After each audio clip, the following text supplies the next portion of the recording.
Okay.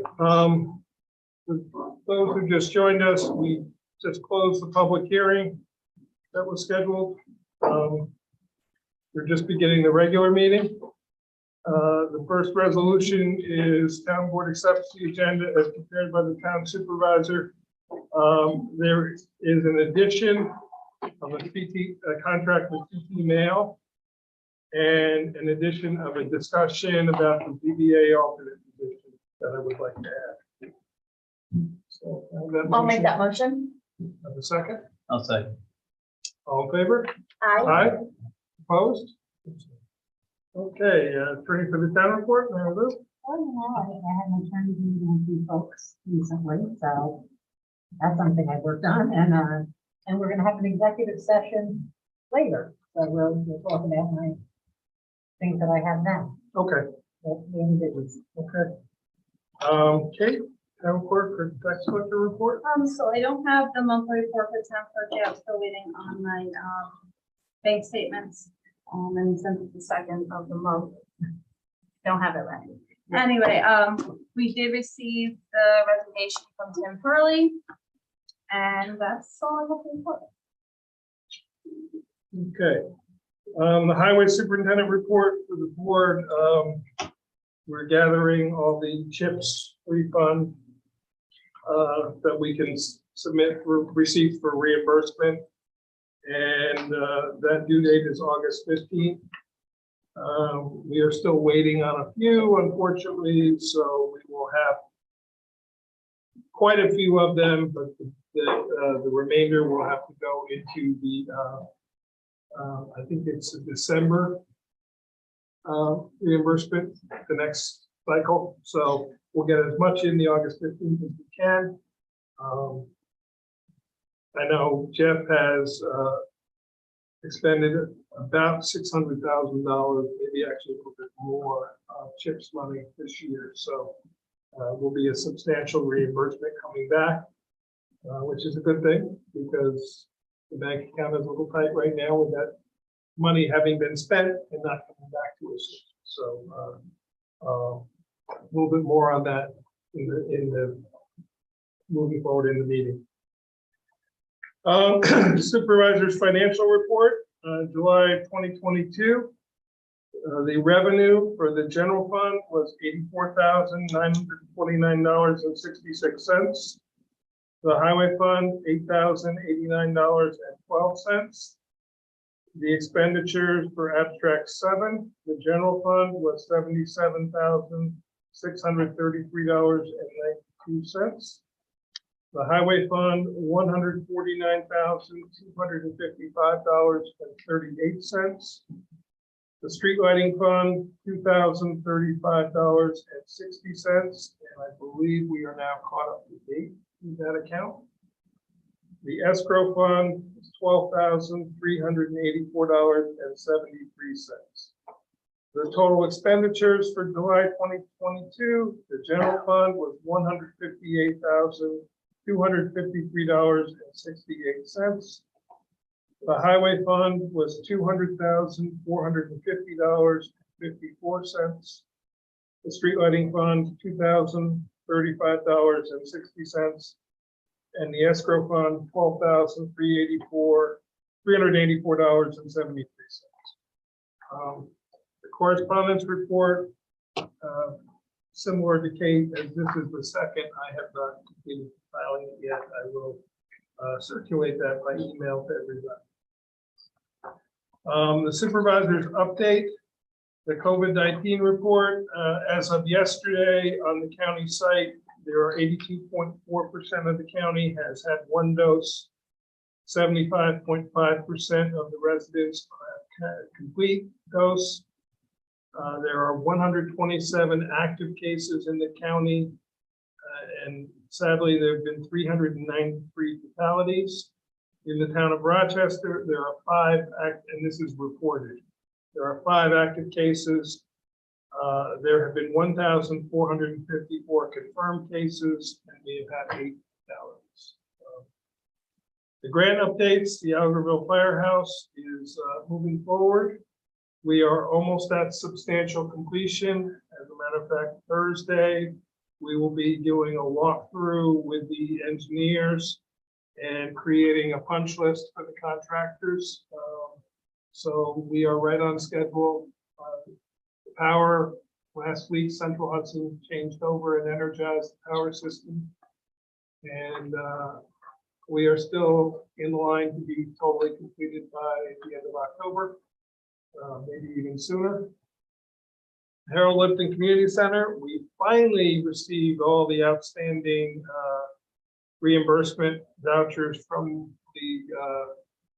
the engineer of the project, Lothrop. They are being processed, and with any luck, that will be closed out. That was the last outstanding piece that we were waiting for. That project should be closed out very soon. The Boyce Mill Road Bridge, I have sent the offer of contract to HVAA as we decided at the it was the workshop meeting, I believe. They have responded back and are preparing a scope of services, at which case they will have a meeting with myself and Jeff Fry. And from that, we will then negotiate their contract fees for their services for the design of the bridge. Sure, absolutely. And so because they were our first choice, we attempt to negotiate a contract with them. And I think I said previously, if we fail and are unable to come to an agreement, then we go to choice number 2. But once we do that, we can never go back to choice number 1. So we will attempt, I have submitted to them the original estimates of the project that was provided to Bridge New York. And so they will come to us with their proposal for scope of services. And then I'll be bringing that back to the board for an agreement to the final contract. What's the due date today? There is no due date on it. It's essentially, we just emailed it to them last week. I just heard back from them today that they're working on the scope of services. They will send that to me, a tentative scope of services, and then we'll set up that meeting. Okay. So my guess is approximately 30 days. I'm hoping to have the contract back to you guys for the September 4th. That's my goal. Code enforcement record conversion, no new updates since last month. Our records are in Buffalo and being converted, and that's where we stand on that. Still no luck on the ADA bathroom for the JCAP. I was told by a contractor that possibly in the fall, when things quote unquote slow down, they might be willing to make an offer, make a price quote. So we'll see. We'll see where it goes. Timing may have just been the wrong time, but it's when we receive the money. I am going to go back to JCAP though and ask if they will extend the grant because we had 6 months to use the money, but in the past they have extended. So we will find out. The OSI project, I think I told you that OSI has, because of the being delayed on the Walkill Valley Rail Trail project that they're doing currently, that our project will be in the spring instead of the fall. But we continue with them. ARPA funding, you'll see in your packet, I did a breakdown of the funding of what remains. We did receive our 2022 second payment, and we'll discuss that further because there's a resolution on asking you to spend some of that funding. And just a reminder, the upcoming public hearings, we have on August 25th, thank you, Kate, 5 new public hearings on zoning law. don't have them right in front of me. That's what the 5 were. Oh, I have my sign up list because I. Oh, look at you go. Thank you. So local law J is on the chapter that deals with administration and enforcement. Local law K deals with special use and site plan review. Actually, it's chapters J and K are actually articles, sections. Local law L is sand and gravel quarrying operations that are under town control, not ones that are under DEC control. Local law M is on commercial events, and local law N is on accessory structures. All those local laws are available for viewing on the town website. And the 2023 budget, we're coming up to that time. In the month of August, I will be submitting to each department a list of what their expenses have been year to date, asking them for their ask for the various line items that are under that department's control.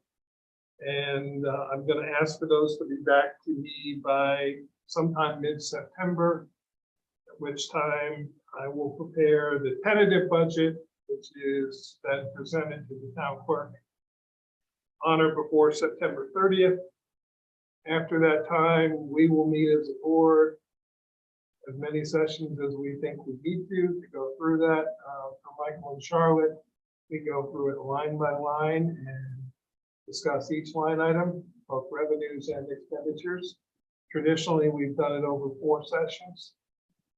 We come up then with the preliminary budget, which is then put to public hearing in November. And after that public hearing, the town board can then either adopt the preliminary budget or can make appropriate changes and adopt that. So that's our process. So starting on it pretty much this month with the department requests, and those will be out sometime by mid-August. So that will give the departments about 3 weeks to do their requests. Oh, I skipped over. No, I skipped over. Ulster County updates. It's sort of become a standing thing here. I think I already told you that the legislature adopted the additional sales tax funding. So we will be getting for the 2021 sales tax, we will be getting a 4th check that is the equivalent of 25%, 25% or 33%. No, I don't remember. I'm sorry. It's at least 25% of what our sales tax revenue was for last year. That was because Supervisor Quigley of Ulster was able to get in the last negotiation of the sales tax agreement between the county and the city of Kingston. The towns are not a part of it, but we get 3% of the total sales tax revenue, and it is divided by towns on a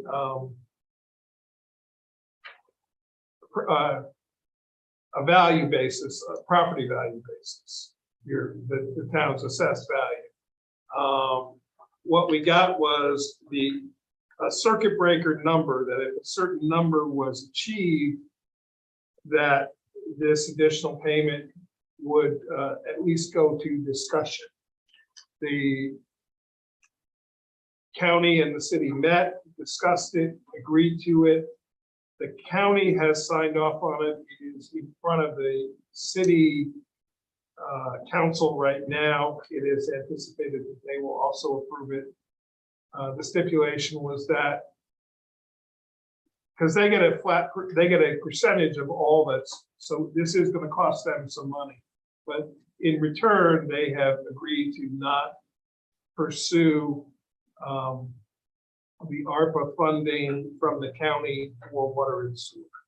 So it in essence won't cost them money. All that being said, we're going to gain a little bit more revenue than we had originally budgeted for our sales tax for this year and possibly for next year as well. But we can include that in our budget next year if we think it may come to fruition. Sales tax is always a guesstimate. So, but that's really the only accounting update. Take that away.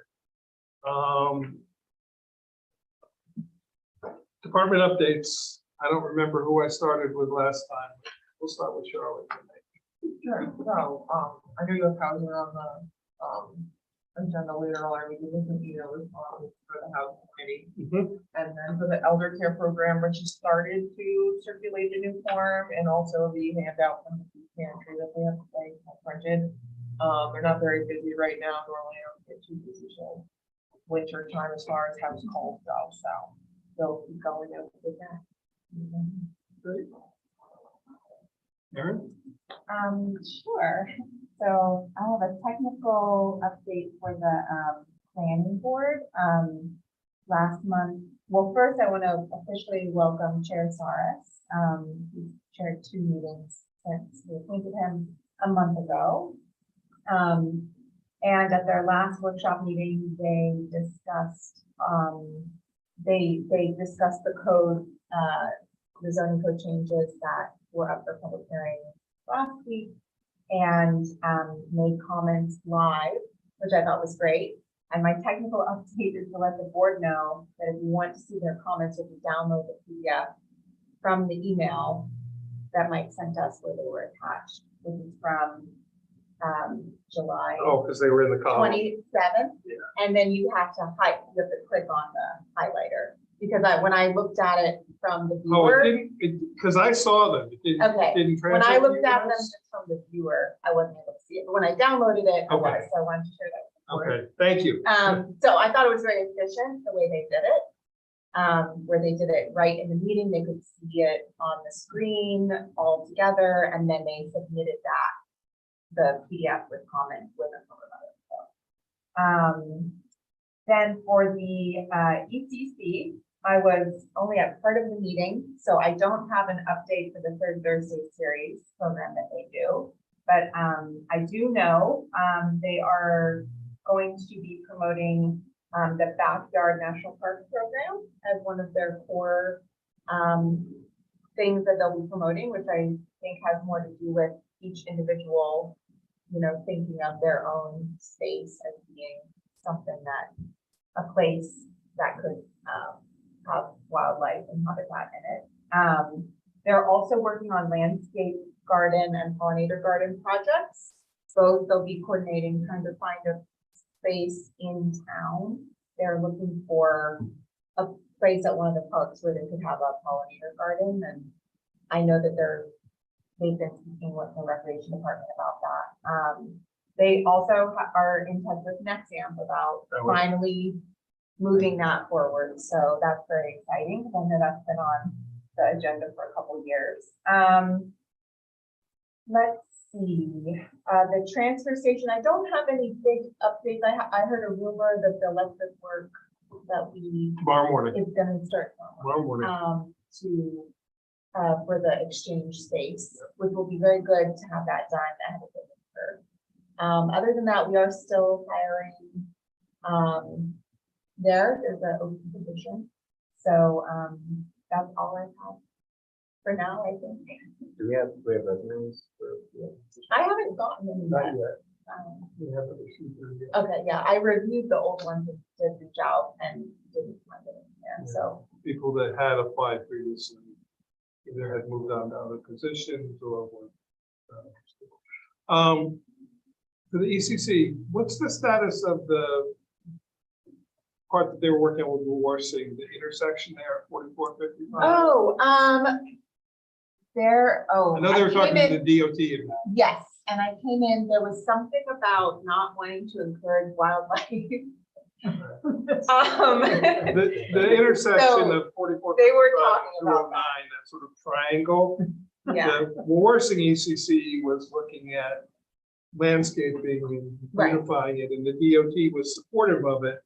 And our group got involved in it to some degree yeah, as well. I think they're still coordinating with it and trying to figure out, what they want it to do is be as a model, not a, Their habitat. right. Okay. Adam? Sure. So from the rec department, summer program is running well. The recreation department has received a lot of positive feedback in the last few weeks from various members of the community. First session is over. The second session starts next week. On Monday, July 25th, they held a youth paint class at the Harold Community Center.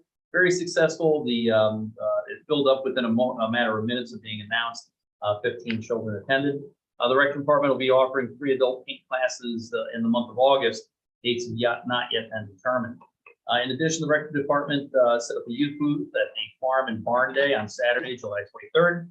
They're happy to report that the booth was well attended. There was games and prizes for all. Kudos and special thanks to the Historic Preservation Commission and the Friends of Historic Rochester on a wonderful event. And then the constabulary report.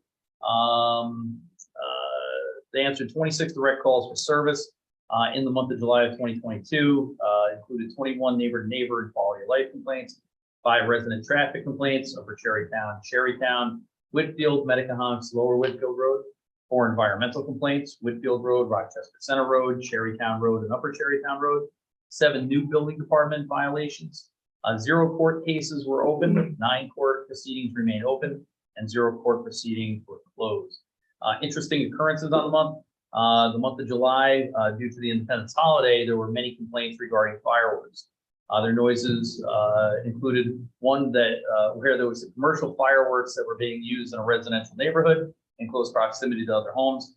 It was handled, as a matter of fact, all these were handled, rectified. The dangerous conditions were resolved, no injuries were suffered. Traffic complaints are up again, including increased number of complaints regarding traffic volumes, speeds, and erratic operation of vehicles on town roads. Short-term rental properties continue to generate complaints, including trespassing, loud noise, road, driveway blockages, and garbage dumping. They'll continue to work with the building department on those issues. At the deep hole swimming hole, there have been several complaints regarding large fires on the property. The parking alongside the area has become even more crowded, with vehicles parked unsafely along the roadway and in the fire department draft areas. They continue to rectify the situation each time. It's ongoing. Neighbor-to-neighbor complaints have decreased this month, and all have been diffused without further action necessary. Appreciate it. Michael? So ZBA, attended my first ZBA meeting as liaison this month, during which the new chair took over, Mr. Zarowski. Everyone was very welcoming to me, which I appreciated, and I look forward to working with them.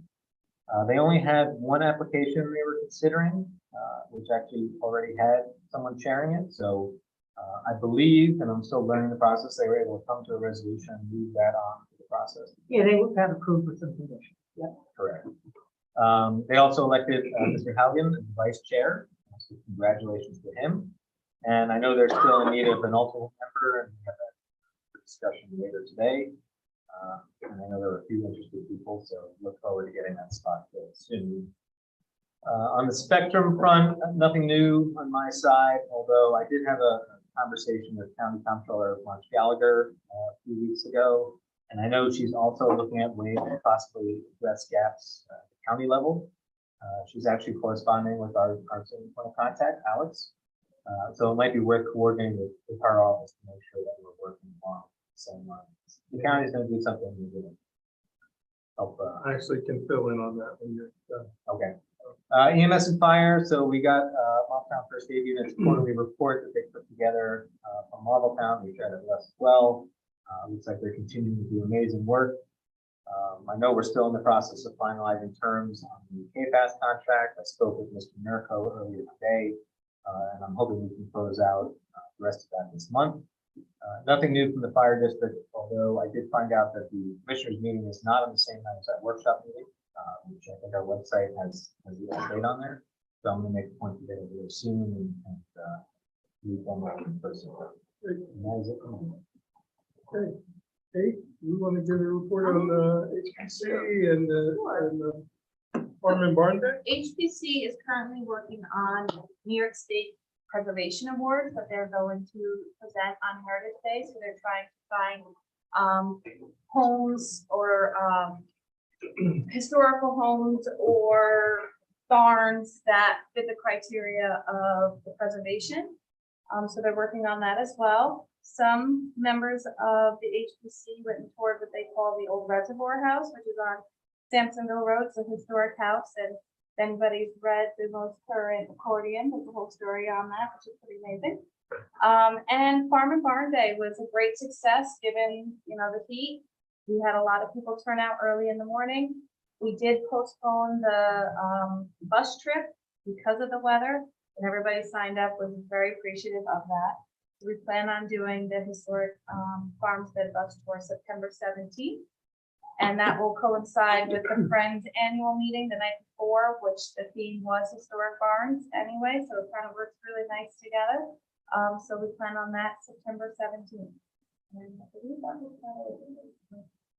Kate, thank you as always for all your coordination on that day. It was really, I was there for a couple hours. It was very well attended. A lot of vendors, a lot of information. It was just a really nice day.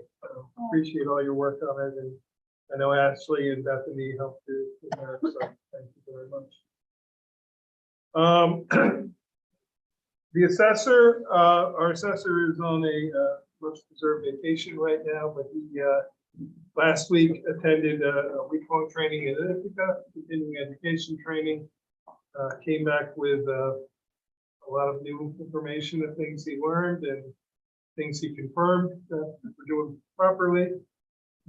So that's all I have for the assessor's report. I believe he's back later this week. So, and that's all I have. Oh, the update, what you're talking about, Michael, the county comptroller has started an advisory broadband commission of sorts.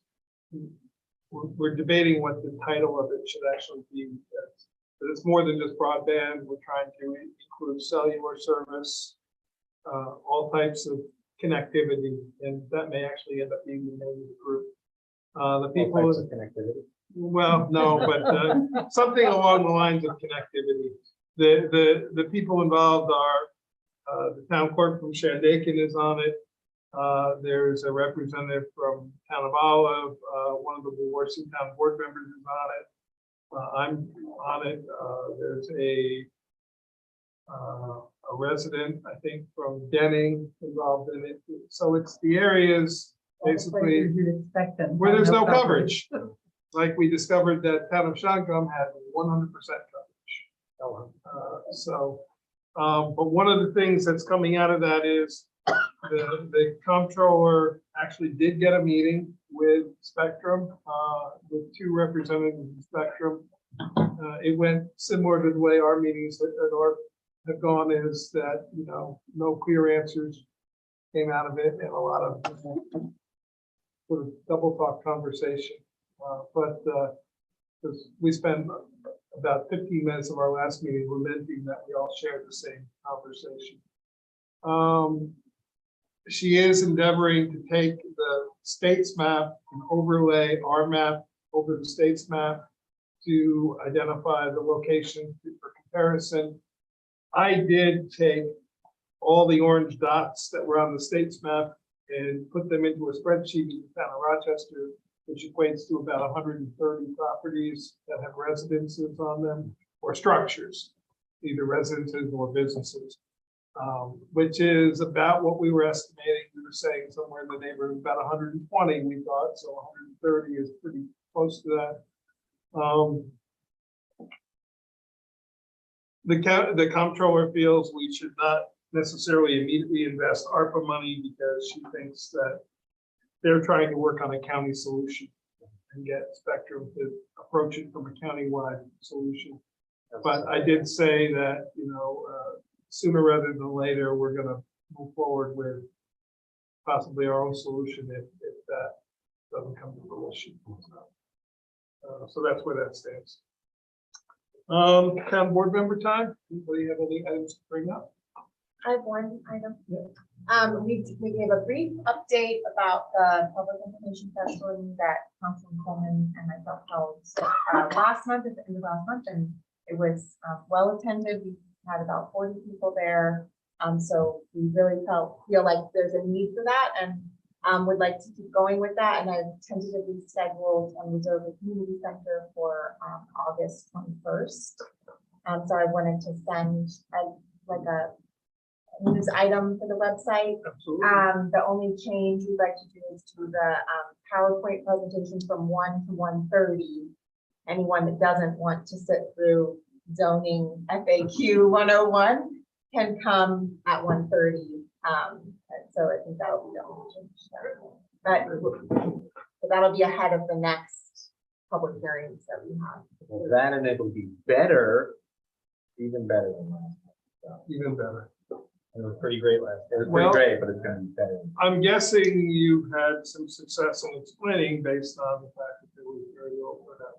Well, I think also people too want to they are eager that the public hearings are held open and are very eager to learn and be able to understand how some of these things might impact other things. So we had very, very good conversation, very dynamic, diverse viewpoints were shared. So we welcome more of that. Yeah, and I think one important thing to communicate is we can focus on the specific pieces of code that are coming to public hearing, but we can go back to any of the previous ones that we've done too, or just have general discussion, so it can be your free form. It's not like a set agenda. Yeah, we had a lot of questions.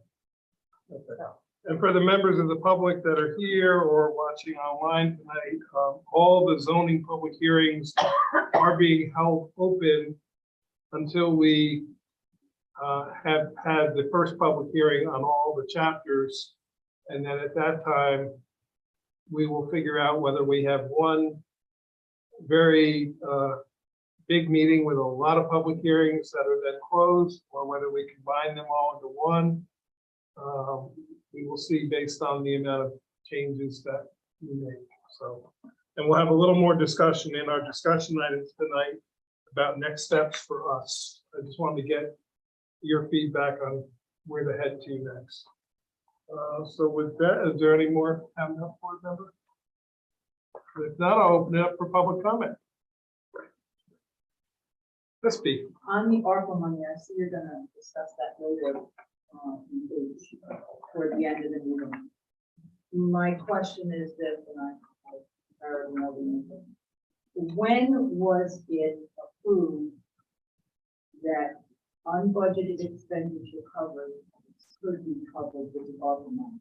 Because when it was originally brought forth and the money was given, that was something that was disallowed. So when did that come out? And if I am correct, the town should receive this summer another $367,742.48, which is, I think, a penny less than we received last year, making the total ARPA money for the town $735,484.97.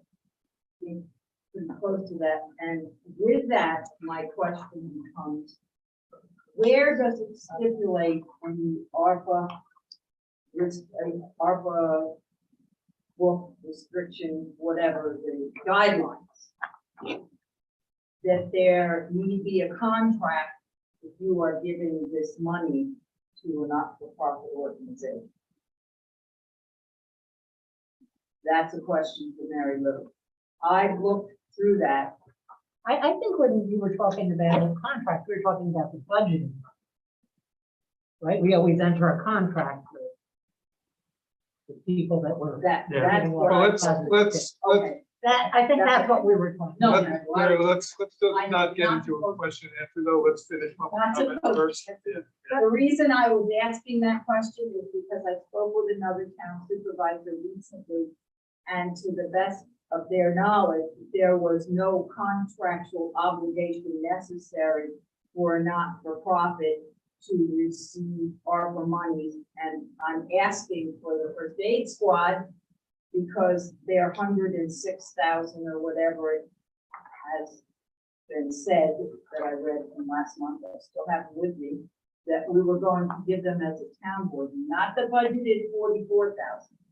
But the ARPA monies should have gone to them already, no contract necessary, unless Mary Lou can find that I'm wrong. Okay. Secondarily, Mr. Coleman, my modification to my request.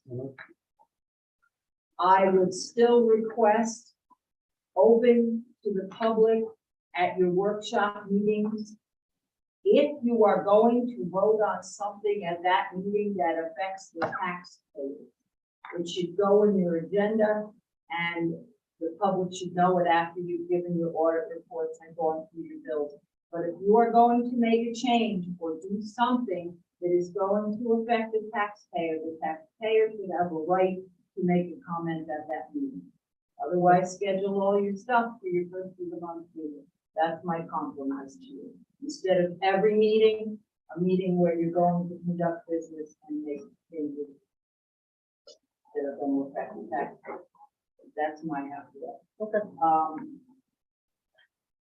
And having read the contract for the PayFast, I understand why there is such a problem getting this contract approved. I was not aware that a town board had the right to instruct fire company, the first aid squad, or whomever the not-for-profit is that they are budgeting money to, how to dress. And that was one of the stipulations that came forth from the supervisor representing this board to PayFast. I find that to be totally uncalled for. They have uniforms, EN, That came from them. no. It was- And we said we could take it out. Okay. That was in what I read from the town to PayFast. Yes, but was part it of the originated from their contract from Warsaw. But I think you represent the public and no one makes you suit and tie. So, or dress, or however you wish to show yourselves to the public. They present as quickly as they can to a scene. And I'm pretty sure that their main concern is what their medical needs are, not if they're in a pair of Dave boots. But I don't think they do present that way. I think they present in a, they used to wear a jumpsuit. I think they did away with that, and now they represent with a pair of dark pants and a lighter shirt, perhaps the cheerleading or a golf, the golf is wearing the uniform. Something like you wear on the golf course, collared, enumerated shirt. I think that's it. okay. Any other comments?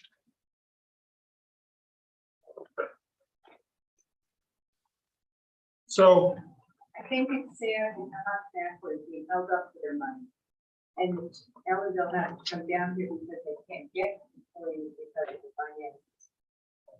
And I know the town will always say, and Ellen will have to get, and Marvel has getting damn sick coming up here, because we don't have staff enough. And it goes 6, 7, 8 dispatches for somebody who's down and can't get help. And I listen to it every day on my stand. It's getting pretty sad. And it's not real good for the public interest for Hudson Accord or any other member to be in that predicament. Good, look at me, Adam. I'm talking about all you people holding up this money. You think it's funny? Have one of your family members need an ambulance and have it go 5 or 6 dispatches and nobody can come. Ms. Not Avery, funny. you're addressing the entire board, not an individual board member, please. I'll do it, so I get well, please. Then we'll move on to the next comment.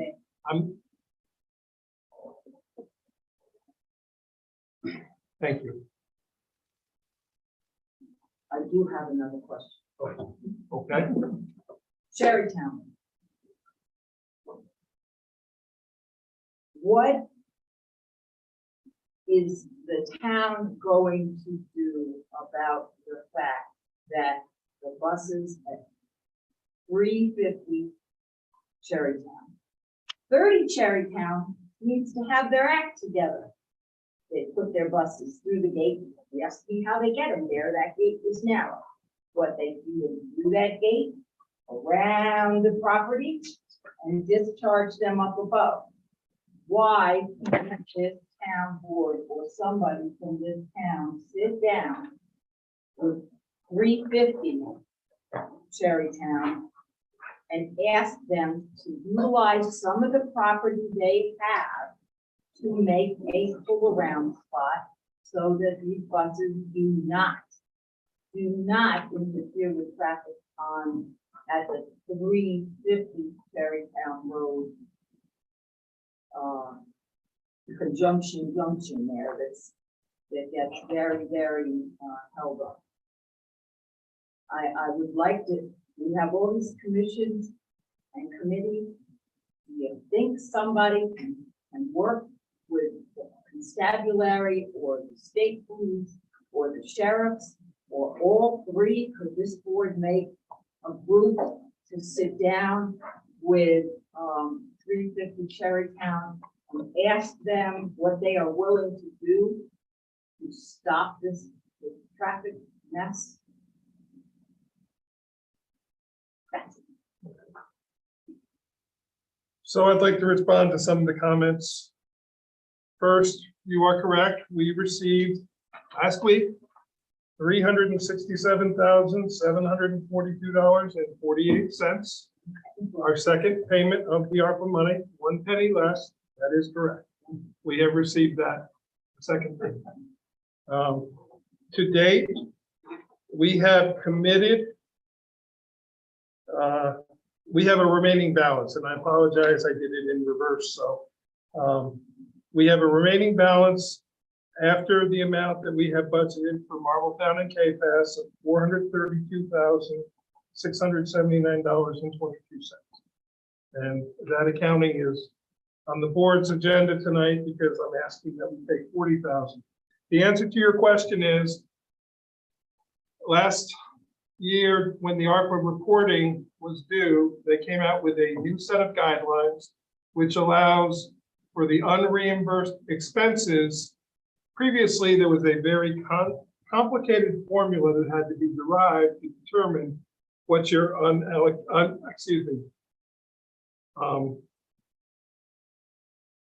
your revenue that you anticipated that did not come. They simplified that and said you can now claim up to, do you remember the amount? Is it?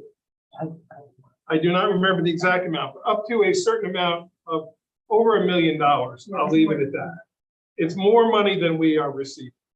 So you can now take that money as revenues that were not, whether you don't have to prove any revenues. Because of that, you can take it for revenues that were not received in that category without other requirement of documentation. And so because of the rising fuel costs for 2022, we had only budgeted $80,000 for fuel. We are very close to that amount at this point.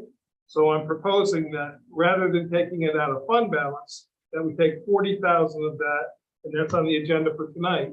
It would go in that revenues that were not attained category, and that's how it can be used. You can, once you put it in that category, you can use it for any expense you have a bill for, with the exception of, we can't take it and put it into fund balance. We can't take it and pay off interest.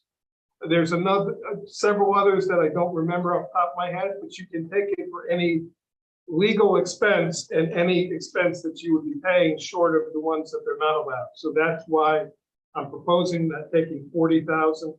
It will get us through the end of the year, I believe, because fuel prices are lowering, and that will then not make us have to take it out of fund balance. So it's not a back and forth. I know. Yeah. So, but I'm answering your question of how we can do that. We will review the guidebook about the contract. I'm not gonna say you're right, I'm not gonna say I'm right, I'm gonna re-review it. It was my understanding that a contract had to be in place. And if I'm wrong, I will be the first to apologize. And that is my understanding too, from other towns where they have asked for sub-recipient agreements. We have to file, when we file the reporting back, copy of the agreement. Just like we would, if we're paying a bill, we have to file a copy of the voucher. So when we bought the playground equipment, we had to show those expenses. So I believe, So I'll try to find out just where it is, but I know that in other communities, we have been asked to provide the sub-recipient. and in general, agreements with the them. ability of a town to provide money to rescue an ambulance, it is in general municipal law or is it in town law? I believe it's in I think general. it might be. Okay. It's either general municipal or town, and my apologies that I don't know it off the top of my head. There is a section, it's different from fire district. Fire district is allowed to tax on their own. We are strictly a pass-through. The tax collector collects their taxes, remits it to me, I remit it to the fire district. As soon as we receive it, we remit it to that. This is tax dollars or ARPA money, which is essentially public money. And it's my understanding is if we are giving it to an agency that we have to have a contract with them. So that is the reason behind it. As I said at the last meeting, we did supply them a contract on January 19th. We got a reply back on June 3rd. We've been coming to a meeting in the mines. And I did just look back in that section that you just quoted, and this was from their contract with Warsing. It's section 13. Services provided by ambulance shall be available on a 24-hour, 365 days a year basis, including through the use of mutual aid, and such service shall be provided in a professional, courteous, and prompt manner by personnel attired in clean and orderly uniforms. This is from their contract. This was provided to us by KPAS. I don't know the source. I was told it was from their contract with Warsing. My point is, this was not in our original contract. They asked that this passage be included in the contract. We included it at their request, so we did not put in about the uniforms that came from them. But they did have to pay people, they're always. We are not in public comment anymore. We're done with that. This was my responding to public comment.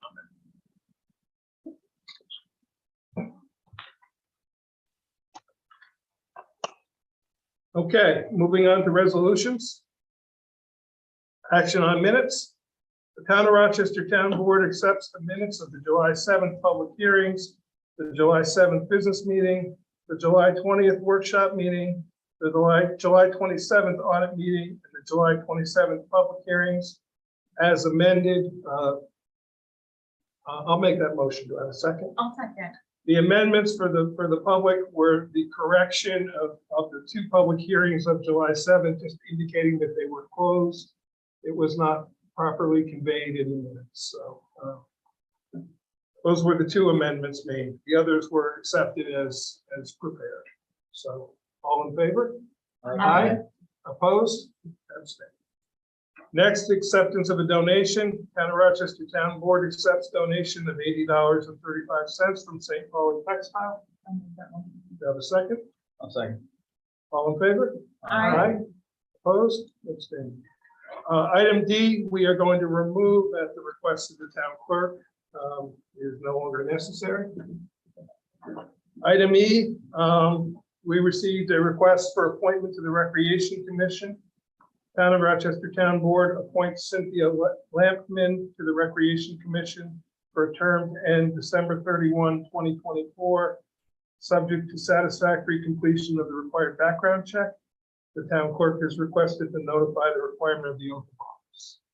I'll make that motion. Second. And this was a person who has been attending the meetings just as a member of the public and has now attended, I believe, at least one, if not two, and wishes to join. All in favor? Aye. Opposed? Abstained. Kate, I'll get you her contact. Change in employment status. The Town of Rochester Town Board authorized the supervisor to change the job title for Mark Cathcart and Walter Miller to constable provisional, having attained 520 hours of employment, removing the probationary status.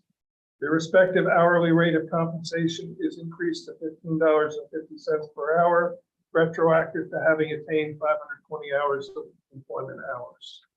Have that motion? I'd like to make that motion. Do I have a second?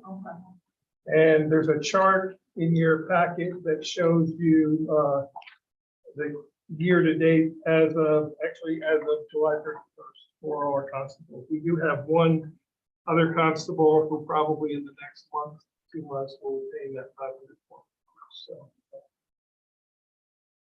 and that is our own policy for they're coming off the probationary status. They're still listed as provisional by New York State Civil Service, and at some point there may or may not be a test offered. And if there ever is, they will be required to take it. If there never is, then you just continue with provisional. So, all in favor? Aye. Opposed? Next,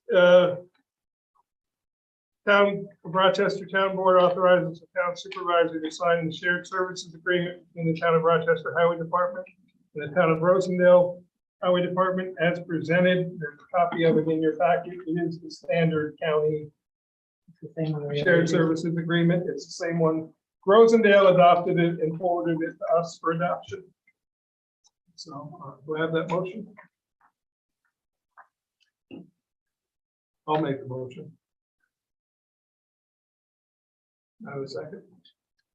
I'll say. Any questions or discussion? We've, in the past few months, we did the one with Iowa, we did the one with Marbletown, Is it the same as those? exact same wording. Every one of them is exactly the same wording. You need to put in the effective date. Yeah, that's a, I would wait until we approve me signing it. And then I will see if I can say that it does.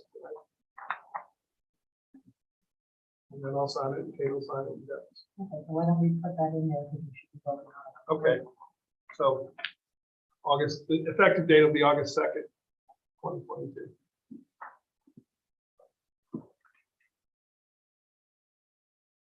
All in favor? Aye. Opposed? Abstained. Next, recommend resolution, the Town of Rochester Town Board authorizes the town supervisor to utilize 40,000 of American Rescue funding to be deposited in the highway fund to assist in unbudgeted expenditure overages of fuel costs for 2022. This shall be categorized in the revenue loss category of funding. I'll make that motion. Have a second. Discussion? Mary Lou, the explanation, supervisor is copacetic with the Yes. understanding of that. Okay. Yep. And change it all the time. Once you understand it, they change it. So that was in, as was stated, that was in Yeah, I remember the that. new guide that came out right before the first reporting was due, which was April. Right. So they came out with this I new think in guidance. They came out, I believe it was in March, they came out with Yeah. new guidance. And I remember it was more than we actually received. 10 million sticks in my head, but I'm reluctant to say that because it seems very high. 10 but million? Yeah, I was thinking the same thing. yeah. I thought you had 10 million sticks in your head. I was like, what the heck is this all No. about? I was gonna say that before. I was And like, that's, oh. and then, and it just seems like an outlandishly high number. So what I remember is there is not a single town in the county who got ARPA funding who couldn't just take all the money Right, yeah. for unreimbursed expenses if they chose to. I don't know that anybody is, but it gives you a lot more leeway of how you can use the money. But you do have to report it, and our reporting, we filed it, I heard nothing back on it, other than I got a notice that it was filed, and that was filed April 30th, so I'm assuming it was accepted. Anyway, did I get a motion? Is that, okay, all in favor? Aye. Opposed? Next, and I apologize for this, this came at the end of last week and got lost in my email box. There is a CT Mail, are the people who do our monitoring or the closure of our former landfill. Every year they do the annual report for us. They sent me their contract proposal. And I included it in everybody's folders. There's 2 pages. But you have the old contract, because the old contract was probably a 20 or 25-year contract. But monitoring continues forever.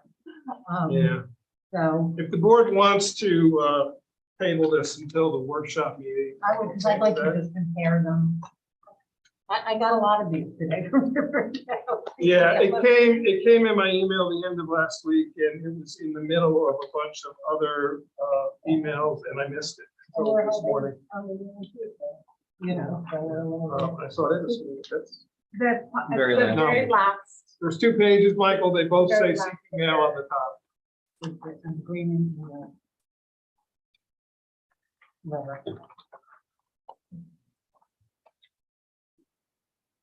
And there's a letter. I'm sure. The pricing actually is very much in range with what it's been. It actually is, appears to me a little bit less, but bear in mind, it's an estimate. I think last year it was around 6,000. So it appears they have not, and they have been monitoring it for forever. And I don't remember signing a contract with them previously, so it must have been No, a I long-term think contract. that, yeah, I believe the first contract It was was for like 25 years 20 or that 25 that years. expired, and that's why From they're the 90s. rescinding this. When they close. Right, when they capped it and closed everything, there was that. It was first in the contract. 90s, so Yeah, maybe it was. 30-year, 25 or 30-year contract. I remember I was here, but I don't remember. The 90s are a blur. I have two children. Right. So we'll table this for Yeah, I'd like to tonight, take a look and and- I'll work with and- Kate to try to find the original. When do the reports usually come? They usually do it in, I think it's usually in the spring, Okay. which is probably why they sent Like this for February. next spring. Okay. Yeah. We get a very detailed, it's an incredibly thick report, and then a copy of it is filed with the DEC. The nearest bounding landowner who actually has a well monitoring on their personal well also gets a copy of the report. There is that one landowner right in front of the. Oh, right. All those white wellheads. Yeah, yeah. They set up monitors Okay. on all those and do analysis. And every year report to us if there's any major changes from previous. And we're required to do this by the Yeah, and DEC this with is the closure of the land. Correct. This is the annual fee? Yes, yes, this would be the fee that we pay for that year. So I will find the previous contract if we can. Yeah, I'll, We'll see. Hopefully we can. but the terms of this are an annual contract, is that? Well, now it is. It was, Okay. originally it was for very long term, which probably was required. by the Right. They have done It it, has to continue for forever, so they're Right. probably just gonna give us an annual contract now. they have been monitoring this since it was. Right. Yeah. In my first 4 years, the supervisor, they would just alert us when they were coming to do it. They would come and monitor it. And then they would send us the report, and then we'd get the bill. So I'm guessing, like Mary Lou said, the contract must have expired, or maybe it's going to expire at the end of 2022. And that's why we're getting this. But Yeah, I the think scope it of did- work, I think it must have expired because it's dated for this year. the scope of work is exactly what they've been doing. Okay. So workshop meeting. Yep. Next, we need to do the seeker part 2 and 3, local law 6, which was, there's a page labeled draft Draft. in your packet.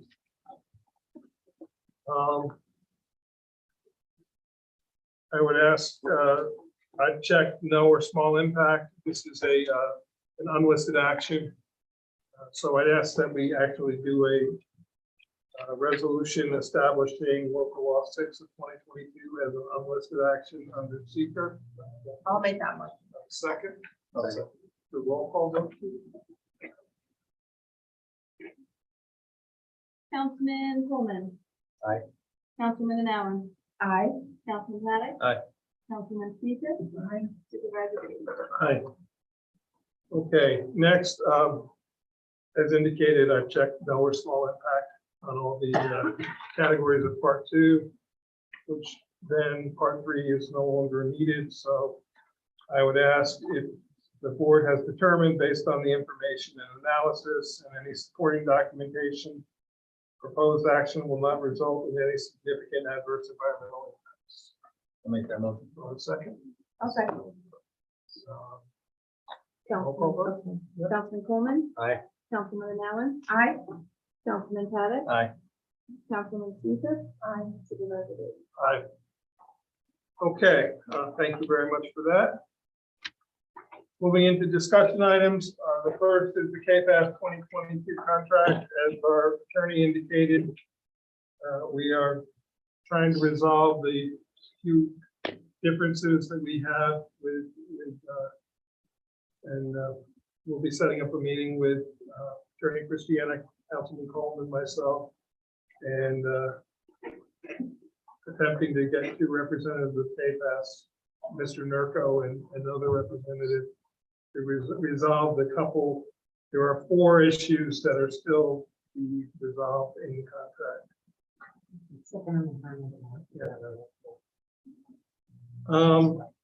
Moving next to the local law 6, the vehicles and traffic. We advertised and had the public hearing tonight. There is no comment. Does the board feel that they are ready to adopt local law 6? Yeah. Okay. So I'd ask for a motion then to adopt local law 6 of 2022, amending Chapter 132, Vehicles and Traffic of the Code of the Town of Rochester, and requesting the town clerk file such adoption with the Department of State. I'll make that motion. Second, I'll second. any discussion? All in favor? Aye. Opposed? I'll get you the clean copy. You probably already have it, but I'll get you the new one that doesn't say the hearing and say adopted. Thank you. Next, I've got a local law that I would like to propose to the board for discussion tonight to decide if we want to move forward with putting these into the process, if we want to split it up. It's listed as local law X, and there's also 2 other documents that go with it. One is a opinion from the Office of the State Comptroller, and one is this one. What are the requirements for permanent posting of roadways? What I'm proposing is that we modify, and I've spoken with Jeff Fry about this, and he's in favor of this. This local law would do 2 things. One is it would resolve the issue of our constables being able to put a paper parking ticket on a vehicle, as opposed to having to ticket the individual driver. That is the section that deals with the summons, the 132-2. And that would add a section C, D, E, F, and G. I found that we can discuss like the penalties and things. This is copied from a town called the town of Milton, which is near in Saratoga County, similar in size to us. I did a search of the Eco 360 of towns that had these in place. Theirs seemed to be the most defined. Milton, M-I-L-T-O-N. And I can, if you look on the Eco 360, you can look at their codes. But anyway, so the section in red is a combination of theirs. I did take out a couple things that would not apply to us, but want you guys to look at it, see what you think. Mary Lou, obviously you check and let us know if we. Now the second section, and we could split these and not do these as one local law if we wanted to move one forward quicker than the other, is a vehicle weight limitation. We are authorized under New York State law, and that's why I got the comptroller's opinion and also this from Cornell Local Roads Program. We just have to do it by local law, not by resolution, but by local law. In this case, we do have the highway superintendent's approval. We do not need it, but we have it in this case. We can permanently exclude trucks or commercial traffic on a particular road. We can't do it on state roads. And we have to, we basically have to have a valid reason for it. We can't just decide we don't want trucks on this road. What I'm proposing is that we do Clay Hill Road. Because that road is in two towns, it's pointless if we do it and Wawarsing doesn't do it. I've asked the highway superintendent to talk to the Wawarsing highway superintendent. If the board thinks this is a good idea, I will reach out to the Wawarsing town board and ask them to consider adopting a similar law. They do already have some roads that are weight restricted, although Mary Lou, I can't find it in their code anywhere, but Jeff said he knows for a fact that they have weight restricted roads. So, yeah, I know you're not there. It may not be in their code. It may be something that's a Okay, local law, but not codified. That understood. Okay, that explains it. Because he said, was it Continental Drive is, he knows, Jeff knows it's weight restricted. Let's say because of the, you know, to make less laws and because it's so specific to the one road right now, why don't we keep it in one law? Well, the only reason is we would be held up on the paper ticket thing because if Wawarsing doesn't do the second part, so we could split it into two local laws. And that way, if one is lagging, we could adopt one and not the other. Paper tickets, if everybody agrees it makes sense, and Mary Lou thinks it makes sense, we could get that one in place rather quickly. Whereas the other one, if we do it and Wawarsing doesn't, it's pointless. So this, And by doing it as a local law, if we amend it in future for any other roads, we can add them on. So, again, if we separated them, we wouldn't be moving, we probably wouldn't be able to move fast enough to do anything about the brutal. But we would be in place for, you know, fall leaf, deeper season and the traffic and things that come along with that. People, you said. People, rather. No, I knew I confused. Yeah, sorry. Yeah. So, Brutal. yeah, not know what he said. People. Amphibians. Now the 10,000, Are there other roads like that we would consider weight restrictions on? well, I asked Jeff about that. I would have to fix, you know what, I just realized B makes no sense. It's supposed to say 5 tons. Yeah. There's a cut and paste that Yeah. carried over from them, and I didn't delete it.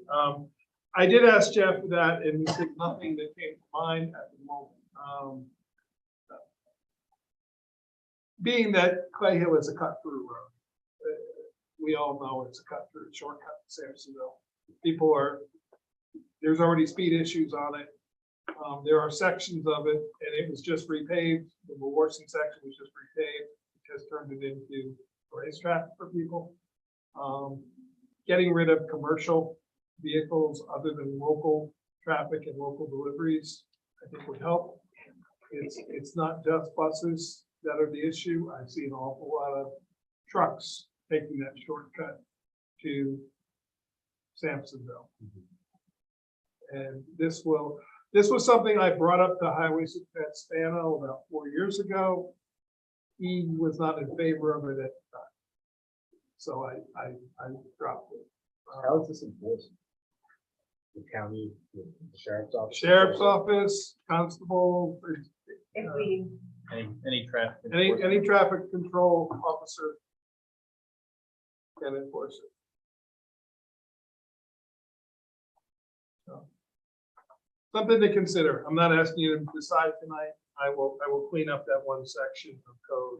Obviously, I want Mary Lou to look at it, tell us what we can and can't do. But I wanted to present it to give you guys time to look at it, see what you thought. I think it will solve it. Help us solve problems. But as I said, if Warson doesn't do it, it doesn't. And then the other is the paper ticket, which we've been talking about for a while. We need to move forward with it. And I finally found a good example of how to do it. That was part of the problem. There's no good language anywhere that I can find how to do it. This frankly, this. So. And so, can you not do it on Clay Hill with the Warson one through? So no turn off prior to town of Rochester? No, Clay Hill starts in Warsing and then goes into Rochester. Right, so we couldn't post it for Wade in Rochester. Nobody's gonna, because They'd have to go down like one of the. they'd have to turn around. It would be worse. Or just not go down the Warson section. Yeah, but Warsing, if it's not posted at the beginning, then it's It's pointless. usually, it's from 209. That people were. We can't post the Warsing section as being weight restricted. We can only post it at the town line. So once they get that far, they're not gonna turn around. And if they did, it would be even more of a problem. Yeah. So if Warsing doesn't agree to do it as well, it's pointless. And it's the same going the other direction. If from Sampsonville, but we don't see as much traffic going that way as we do going that way. It's trying to fix problems. Yeah, I mean, having the apparatus in place for the future too is good. Yeah. So if you want, Yeah, and the reason it's done the way it is by just saying Clay Hill Road, we can just, and what I've seen is other towns, they may have a different weight limit on different roads, so they just have a second section. But the weight restriction, I wanted to get you the legality behind it. And that comptroller's opinion dates back to 1967. So I guess it's still in force. yeah. And we can. And the exclude- 10,000 was picked because that is the approximate weight of a bus.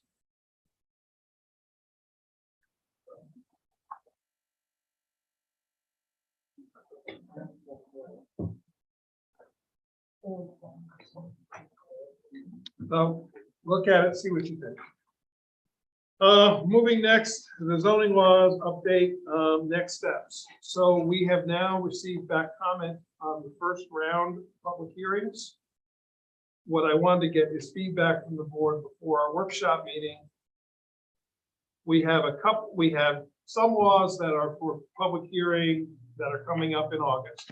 We have some laws we've had the first round of public hearing, we've gotten back county planning board, town planning board, and some other comments from ag and markets. And then we have a couple sections of code that we've already have written and have been discussed by us, but we haven't moved them to public hearing yet. There's maybe 3 of those. There is the definitions one yet, and the schedule of uses, which I think we've all agreed we need to go through the process before we do those. My question to the board is, do you want to use the workshop meeting to work on the ones that we've already had and look at the comments and react to comments? Do you want me to move forward with writing some new chapters, bring to the workshop meeting? I just wanted to get feedback from you guys. And I admit some of it is my own, just because I'm not available next week.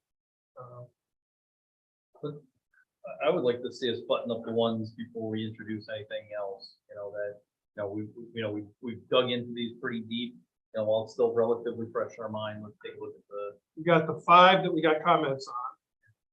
We've got the local law D, which, yeah, that was a previous one. So actually we have 6 we've got comments on. Yeah. We've got the 6 that we got comments on back, And we've got the ones that we haven't moved forward to public hearing.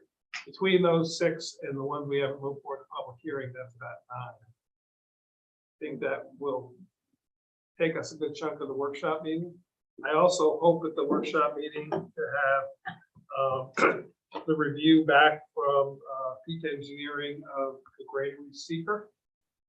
I spoke to Peak Engineering today, and their goal is to have, they want to follow up with the granaries engineer, Renier Larios, with a couple questions, but they anticipate having a report back to us for that meeting so we can discuss that. So I'm just trying to plan sort of where the board wants to head. Well, I'm not gonna be here on the 17th is the workshop. Yeah. And so I don't get back. until 9. Okay. I just want to reschedule the workshop. But I do think in terms of the other laws, I'm not convinced that we've heard enough from the public. So I mean, I like the idea of continuing and reminding. the public, Yeah. Because I think there are a few. Well, but I think we can respond, the county and the town planning board comments, why don't we look at them and tweak the law according to those comments? we Because would- those comments, We would then have to, because we held those open, if we make changes, we have to. if we make changes when we hold the new public hearing, we just post the Right, when you make amended the law. changes, they'll be public Okay, But- so we, okay. on the we don't- website. And It's still they just- don't have We can just- copies that night. We can just edit it. We don't Yes, have to. we can edit, Right. make changes, Yeah. post the new version as for this state's public hearing. So we can continue to make changes. Okay. We have to close the public hearing and then Okay. reopen. Okay. Right, I you thought don't for have some to reason we read had it. Plus county ag or anything, it usually comes with a real good logical reason associated with it. But if Yeah. nothing comes back, it tells us we're on the right track anyway.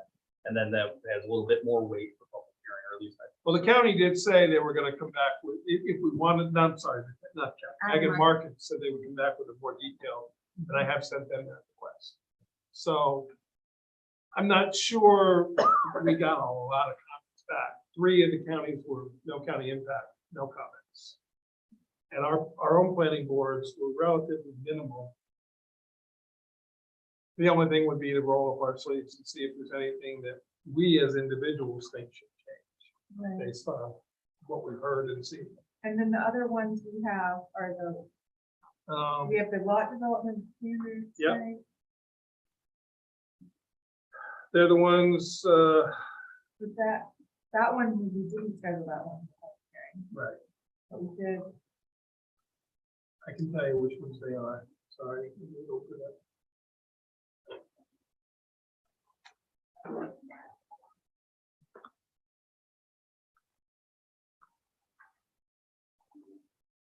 an overlay district. We have landscaping standards. Is still being discussed, overlay districts is still being discussed. Lot standards is still being discussed. And then we have the definitions of the schedule of district use. Right, with that, So we have 3 more that we're still in process, and the overlay is a proposal of a brand new overlay Yeah. district, so that could be that might, a I mean, considerable maybe, amount of time. should we put that on the workshop agenda? Well, why as don't we one? start with the 3 of those Yeah. on the workshop agenda, Right, and then not do not do anything new. not do Yeah. anything with the ones that are open for public hearing yet. Okay, We'll get those 3, discuss them. Try to follow our pattern, because then if we discuss them and get it to a point where we can refer it, right, we can get it referred for September's town planning board and county planning board meetings, and then schedule them for public hearing in September. but maybe we could put a discussion item on that if any board member has any changes to the ones that Yeah. have had comments, that we could discuss. And I those. can, knowing that, I can try to write a couple more new ones to Okay. present at that meeting, because some of the sections that are relatively small. Right, how does that? So we wouldn't do any of the existing ones, we would just talk about. Because the granary seeker may take a little bit of time too, but I want to kind of keep that process moving. Sounds good. Okay, I just wanted to have a, so we're all on the same page. Yeah, Well- I mean, I'll have to answer it. Yeah, I mean, nothing's gonna be decided. At worst, it's gonna, it's gonna get sent to public hearing, but you're still gonna be able to weigh in on it. So. I'm still have all my comments. You get those little And if you- ones on the side. Michael, if you feel free, if you want to look at those before you go, just send us, you can email all of us your comments or email me and I'll share them. I want to watch on YouTube and I'll live text. Okay, can't email it to everybody, Michael, you can email it to me Yep, or the date. or to Kate. I'll text you during the meeting. Okay. I don't like this. Housing Committee, we received a number of, I see. oh, yes, I am skipping it. I apologize. We received 2 bids. Kate emailed them. I did bring copies if anybody wants to look at them tonight.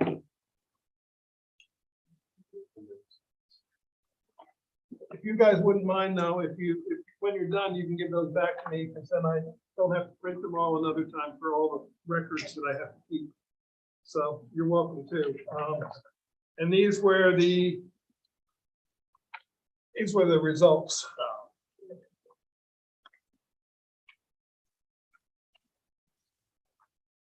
You guys go. I printed 5 copies. We're going second. Yep. So there were 2 bids received by the town clerk, July 21st. Boostown Communications, their bidding certificate, the non-collusion certificate was included. Their bid is $940 a month new. This is for a 60-month term. 56,400 is the total amount, or they propose $805 a month used for a total of 48,300. If you look at their proposal, the used equipment is just, they are who we currently have contract with. So their proposal is just that we continue using the existing equipment. That is the 805 a month. Nycomco submitted $859 a month new for 60 months, or $730 a month for refurbished equipment at 60 months. I've discussed it with the highway superintendent. His preference is to go with Nycomco. The town used Nycomco previous to this 5-year contract with Boostown. It was for 15 years prior to that. I can tell you that throughout the county, everybody uses one or the other. The highway superintendent is also okay if we go with the refurbished equipment. He sees no issue with that because they do provide service if it's not working. Interestingly enough, we're currently paying over $1,000 a month. So the price seems to have come down, even for new equipment. Either that or it's more competitive, not sure which. But so I'd make a motion that we accept the Nycomco bid at $730 a month for 60 months for refurbished equipment. I'll second on that one. Discussion. Again, I would always defer to our highway superintendent, but, you know, a vital piece of equipment I've talked to him about before. Would we consider the new equipment? I'm sure the refurbished ones are fine, but I think about when my dad was on the town and snowstorms in the middle of the night up in the backwoods and stuff. I didn't see something go down over a couple of bucks, since it's already at $141 a month cheaper than what we're doing now. We could. He didn't feel it was necessary, but Oh, that's why I said I would defer to him. yeah. There, I assume there's extras. We're not getting the exact amount, they have backups in case one. No, we're getting exactly what we asked for. Does that include backups in case? I don't know the answer to that question, but this is the numbers that Jeff asked for. So that's why I'm not really inclined to change the numbers. This is what we currently have. Yeah, no, I'm just curious. Actually, in looking at it in the I think it is actually one more that we have currently. Because when you look at the Goose Down and the refurbished one, they say we have 1, 2, 17, and 3 instead of 1, 3, 17, and 3 in the refurbished. And so these are leased, so These are leased, if one breaks, we turn it in and and they replace it. So,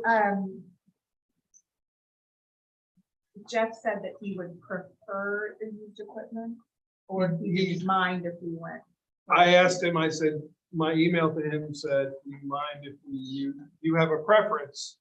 And he said, I said, the refurbished will save us money. And he said, oh, love to save money was his answer, or something along those lines.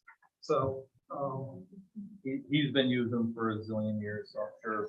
he knows. the one benefit of NICOMCO is that they have a private highway superintendent's channel that is available.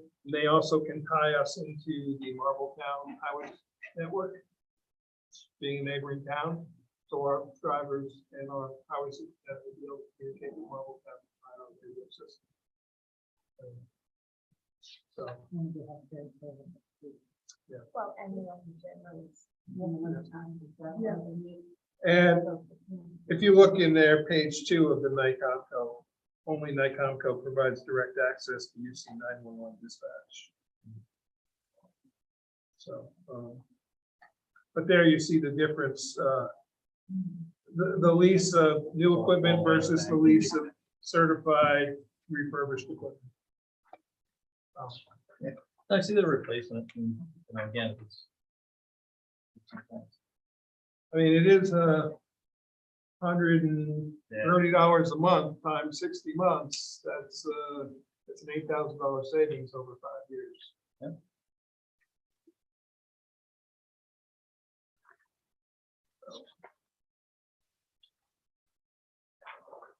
And the Goose Down equipment we've had the same equipment for 5 years. Yeah. So that's whatever the board's preference is, but okay. All in favor? This is for the. This is for the NICOMCO use- NICOMCO Certified certified refurbished. refurbished. Yeah, you can reword certified. Okay.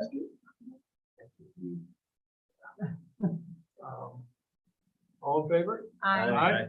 Opposed? I will get with Jeff and we'll figure out. Oh, You want these back?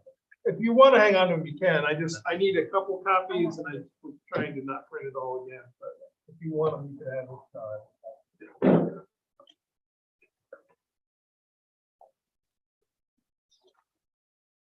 Because we weren't able to find the contract from the first one. It vanished, so I'm gonna make sure Kate has at least 2 copies. Scan with them both. Now moving on to the housing committee. We received a number of applications. Let's see, I want to make sure we got them all. 1, 2, 3, 4, 5, 6, 7, looks like to me. Some of them were just emails of interest. And I did follow back up with those people and asked them to supply more information, and they did not. The other ones all sent resumes or background of what they would bring. It's an open thing. How many members did we? I'm trying to remember. 5 to 7. 5 to 7. So, does the board want to invite people for personal interviews? What's the board's feeling on how to take next steps? I mean, I'm still getting them as late as today. One of these just came in today. More may One continue. thought that I have is if we do want to do interest interviews, maybe we put a deadline in the notice, because I had a couple people ask me, they said they wanted to apply, and they weren't sure what the deadline was, and I was like, well, you should just apply, because like we can do. But if we're gonna set a meeting date where we want to do that, maybe we would accept applications till the week prior. And maybe get a few more in. I think we should definitely do the in-person interviews. But we really kind of have to be brisk about this to a certain degree. We're starting to we got a lot of work to do with the budget and everything coming up, so. yeah. Do you want to try to schedule these in-person interviews at the workshop meeting? Do you want to schedule a special meeting after the audit meeting? What's the board's preference? Or we could, yeah, or we could schedule its own meeting for the purpose of interviews.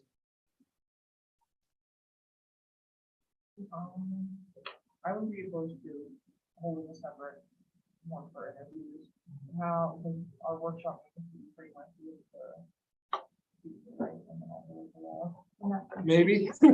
Yeah. That's kind of up to you guys. Would we consider a second workshop meeting for the month? And then take that part of it and continue to work as on the. I mean, our last public hearing, Charlotte, we were done in 10 minutes. Yeah. Because there was no comment. We have no idea how many comments we'll get or not get, so. So that is scheduled to start at 6. 6. So we could. And then the audit meeting immediately following right now. Because the audit meeting is us paying the bills. So you really can't something at the end, because then you can't tell these people. Yeah, we'll what just to sit there show and up. watch this pay bills. Yeah, and we can't really do it in between because we've already advertised at the audit meeting. We follow the public hearing, so there goes that. Yeah, I was gonna say we could do it earlier, but. We would only. Or we can schedule it for that. Probably a different day. You want to check your schedules? I know August, some people have vacation time coming up, so. You don't have to answer now. If you want to send me emails, we can. Yeah. I can do that. Okay. But in the meantime, and if anybody else you know that you talk to who is interested, please have them send it. The one who said today, well, you see, they just got back from out of town and thought it was too late. So, It's great to see so much interest and, Yeah. Charlotte, I know we've been advertising it, so. yeah, like I said, nice job. I just wanted to get Yeah, these that's why to I you wanted you to- because, yeah, this is what we've compiled since, essentially mid-July. And it was in both the Bluestone and the Shangum Journal. I made the Shangum Journal. I'm not sure what those are. Okay, moving on then to the Lanyards Leadership Alliance. There's a copy of the letter. This is a program that is done by Pace University, and it's combined with the Hudson River Watershed Alliance. This is a very unique program, though, in that they're doing this one specifically on the Rondout Creek, which is fabulous. Normally, they're much broader than that. They're asking us to send from 2 to 4 people. Did the ECC talk about it at all? I know John Messersmith was interested, but he had a conflict. It does require attendance on 3 Thursdays from 9 to 3. He can do 2 of them, That's the problem. It needs to be Yeah. the same person for all. and I volunteered to be one of the people. And then I think they had one person that they said to do all 3. Okay. Well, if they have somebody who can do all 3, we really can't. I didn't see an email. Did it send to you? I'm reluctant to appoint somebody who can only do 2/3 of it Right. because it's a very intensive session. I think we can nominate up to 4. Yeah. My hope was to have a member of the ECC, a member of the planning board, a member of the town board, and then one other person. Did you speak with anyone from the planning board? Do you want me to do that? Not yet. If you want, I was going to email Bruce and ask him to Okay. find if anyone was interested from the planning board. Yeah, Yeah, I can email him if you want. I mean, going on a trip. that's fine. Yeah. We should get it in sooner rather than later. Yeah. Because as they fill up, this is just, we're nominating. This doesn't mean that they're Right. going to get the seat. Right. So what I'd like to do tonight, actually, if the board would allow me to nominate Aaron and Alan to attend the Land Use Leadership Alliance, since Aaron has committed to it tonight already. And I'll send that one name and let them know that we'll be submitting additional names. So I'll make that motion. For a second. I'll second. Any discussion on that? All in favor? Aye. Opposed? Okay. I attended one about 6 years ago that was down in Montgomery. Really, really intensive. Good work though. I know, It's, you walk out of there overwhelmed, but learning a lot. It's free training. And the it's- case was out. Yeah. Great. Tiffany, the woman who Zazula, is that how you say her last name? She coordinates those with the professor, the main professor. Yeah. If I can't think of his name now. Yeah. It's a great program. And I want to get as many spots as if we can get 4 spots, I want to try to get. So if you get a name from the ECC, and we'll try to get one for the planning board. What I'd like to do is bring that to our workshop meeting for a vote that can serve as Rochester's representatives. I would also be willing to attend, and I actually would like to attend. But if the board wants to send somebody else, I did go about 6 years ago, but it was not about the rundown. I think we can bring back a lot of information, but I'm comfortable with Aaron going as well. So anyway, maybe I can get the county planning board because the county is on the list. I'm going to defer the medical and dental insurance contract. I did get our proposal from Marshall and Sterling for next year. It is about a 5% increase. There is only one change, which is much better than it's been in past years. I was actually pleasantly surprised to see only a 5% increase because it's been double digits the last couple of years. There is one change though in the medical insurance, in that they allow a once every 2 year vision coverage that will pay part of frames if you buy a certain level of frames. It equates to about $50. They're discontinuing that program, but many our Marshall Sterling rep said it's not that great a program anyway, because almost nobody wants the frames that they'll allow you to take. So she said, it's kind of a waste. I actually, these were the ugly frames, and they weren't too bad, so I took them. I saved the $50. I picked them out before I knew they were. So, but anyway, there we go. So I'll have those numbers for you. I would like at our September meeting for us to approve the contract, so then we can schedule the employee meeting in October with Marshall and Sterling, because our coverage takes effect. We call it 2023, it actually takes effect December 2022, excuse me, December 1st, 2022. So we try to do the employee meeting in October to give everybody enough time to get all the paperwork filled out to get it to Marshall and Sterling in time. So, and it also will help us in that we'll know our actual numbers, which is always nice.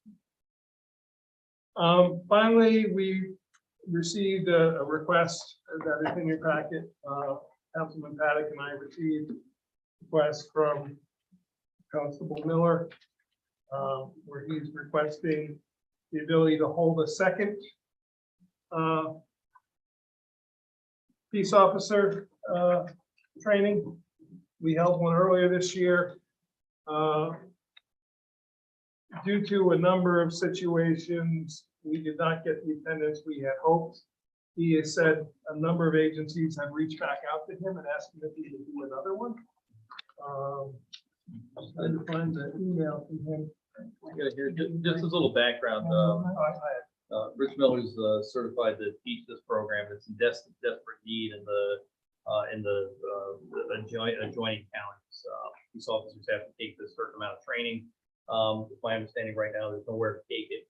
It's not unheard of. We heard during KFAS's original presentation that they're kind of similar training. It's just not offered in the area unless somebody wants to travel 3-4 hours away at their own expense. They can't get it. We just had some confusion as to times and locations. So we were only able to help out about 7 peace officers. What's interesting about that, though, is it's also an excellent opportunity for us to recruit to our constabulary, which is a little understaffed. We did that. All right, so the last 2 people that we hired for constabulary came out of that program, and both. I keep telling Rich, I said, you find uniforms, you find unbelievably well-trained people that want to do this job and can accommodate our hours. So we'd like to do another one of these, and Rich put in the request. Right. And it is 231 hours that we are paying him, but bear in mind, one student, actually 2 students, probably 1.5, to pay for his time. So we're paying him his hourly wage to do the training, and the cost per student. So he's asking, do we allow him to schedule this new class pending receipt of a minimum number of 7 participants instead of 10, which is what we've done in the past. So it is revenue to the town, and it does come in, and we took in close to $12,000 on the More important than that, there's a big need for it. A lot of the local communities have asked for this training. So if we can do it, it helps everybody. So with that, Adam, you want to make the motion? Make the motion that give Rich Miller the ability to schedule the class. With minimum number of 7. Minimum number of 7, and ideally starting on Monday the 9th. September 9th. Is his ask. Okay. Second? And I'll second. Okay. Discussion? And then as far as the space, so they're hoping community center. They will use the community center when possible. They will use the courthouse itself. Last time we did the majority of it at the courthouse itself. It was only used on Wednesday nights for court. So if they do use the community center, and then we'll need to know. Actually, We have first preference. Yeah, these are daytime classes most Oh, of I the thought time, they were- and they're quite lengthy. No, they're evening classes. They're evening. They were 5 to 8. Okay, I know there's a bunch of different. No, there were some that were daytime, but we always have first priority, so he will schedule around us. Yes. He made good use of the court. He had to pop in here a couple of times, but he's got a couple of default locations, but that doesn't work out. Is it, how many days? It's every day, 5 days a week for the period of time. I don't remember how many days, but the scheduling, the locations, we will resolve. I don't think we need to worry about that with the motion. This is just authorizing him to have the class, because it's the expenditure of his time and the funds for him in return. So the scheduling, he and I and They Kate said he and can work Ashley with will. it.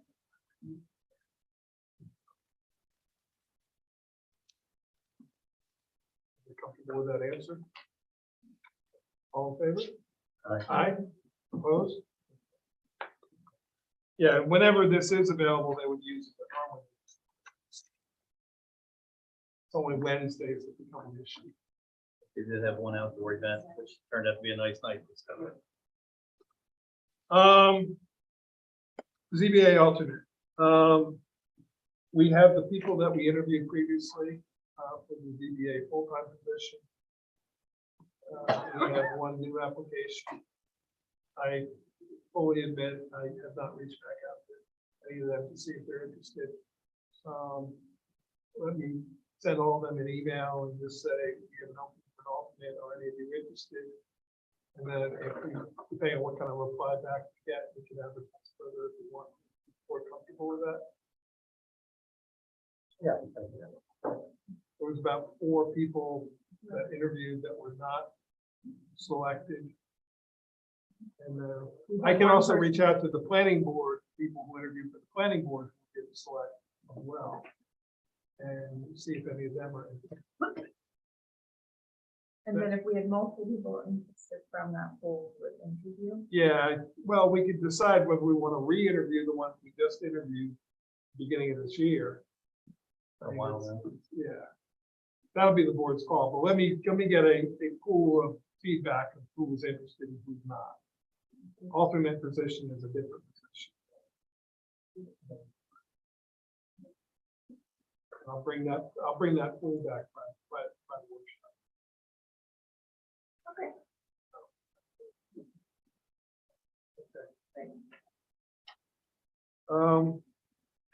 We have to go into executive session, but we will be adjourning the meeting in memoriam for Lori Nesbitt, Frederick Wiedemann Jr., Renata Acevedo, and Robert Ildefonso, and the people of Ukraine and all suffering worldwide. With that, we have the executive session. So I'll make that motion to enter into executive session at 8:24 p.m. for the purposes of discussion of a particular matter involving particular employees of the court. And second? Okay. All in favor? Aye. Aye. Aye. Any opposed? And then So, we can come back on Zoom. right, we want, right, so stop the recording.